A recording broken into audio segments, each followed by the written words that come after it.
Okay, we are going to be going over the Unit 1 test today. So I will be reading these aloud and you'll also see them on the side.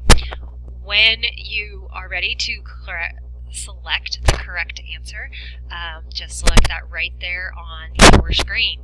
So here we go. Number 1, what was Plessy versus Ferguson? A Supreme Court case legalizing segregation. B, a fight between Native Americans and settlers. C, a war in Minnesota. D, a Supreme Court case banning segregation. Choose your answer. And you'll remember we watched a video about this, we read about it, and we talked about it, and it's very important. Okay, number 2. Which of these was a leader in the women's rights and suffrage movement? And excuse my spelling of suffrage. And suffrage was one of our vocabulary words, and it also means the right to vote. A, Ida Tarbell. B, Susan B. Anthony. C, Clara Barton. D, Mary Clemens. And this is going to be a woman who is considered one of the greatest leaders of the women's rights movement. She was put in jail. She dressed up like a man in order to vote. She's even on money. So choose your answer. Number 3. What were progressives trying to do? So this whole unit is all about the progressives. So what were they trying to do? A, make money. B, build more cities. C, get people to move to the country. Or D, make things better for the country. So what were the progressives trying to accomplish or do? What was their goal in the United States? Choose your answer.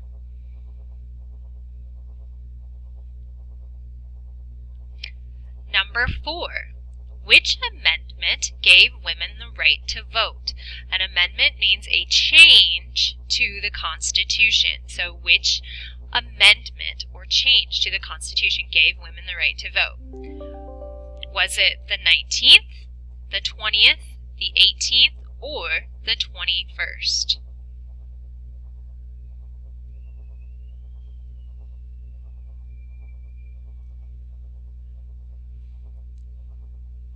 Okay, number 5. He was a leader in the African American rights movement at the start of the 1900s. A, W.E.B. Du Bois. B, George Washington Carver.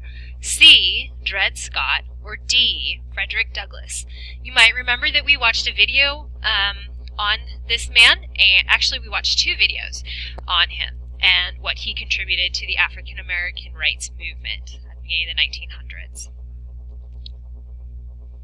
So choose your answer. Number 6. Who were muckrackers and what were they trying to do?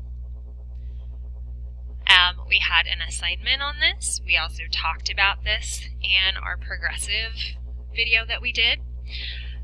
So who were the muckrackers and what were they trying to do? A, men and women who wanted to let people know about problems in the U.S. B, men and women who wanted to make a lot of money. C, men and women who wanted to force people to move to the city. Or D, men and women who worked in the coal mines. Choose your answer. Number 7. What was one of the goals of the settlement houses?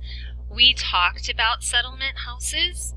This was one of the progressive movements, one of the things that progressives were working on. Specifically, we talked about one in Chicago. So, what was the goals of settlement houses? A, to help people buy property. B, to build houses. C, to help the poor and immigrants in the city. Or D, to help the coal mines make things safer for workers. Choose your answer.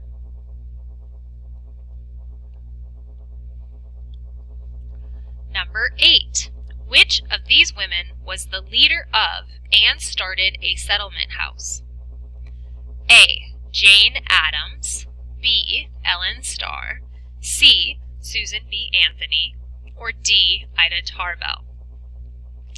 I also showed you a picture of this woman when she was younger and when she was older, and I showed you the settlement house that she started in Chicago.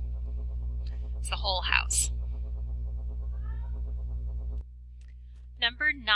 The one word that would best describe the progressive movement would be A. Reform, B. War, C. Expansionism, or D. Industrialism. What one word would best describe the progressive movement? Choose your answer.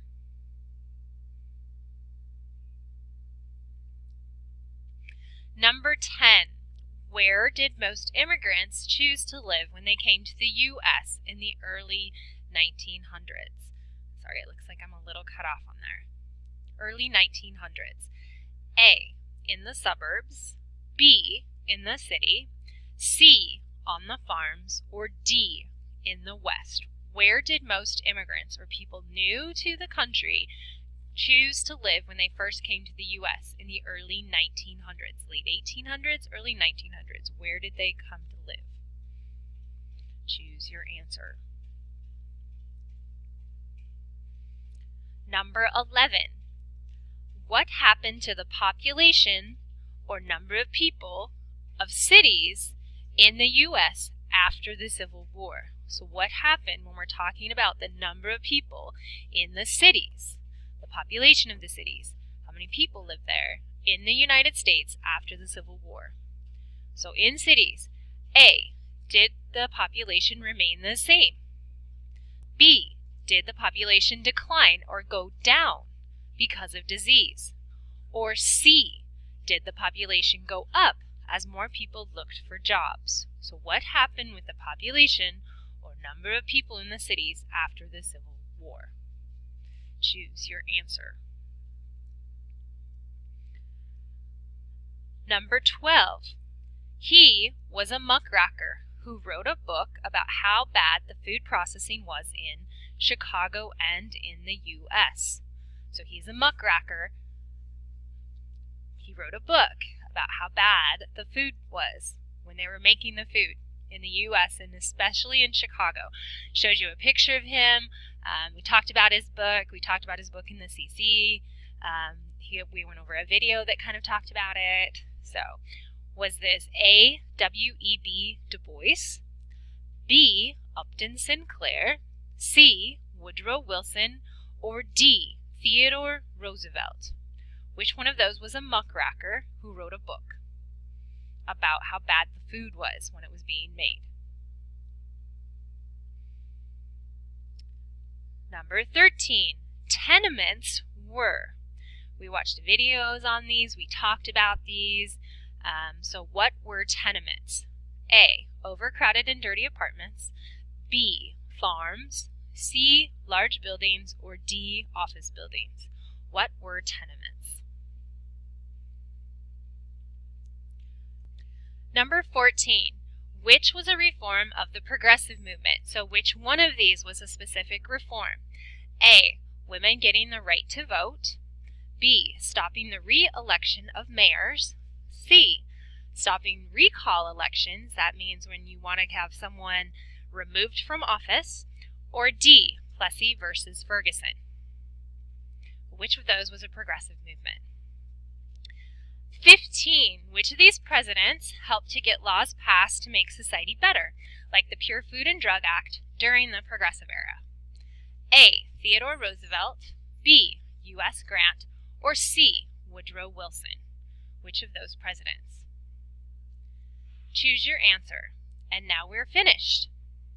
Have a great day.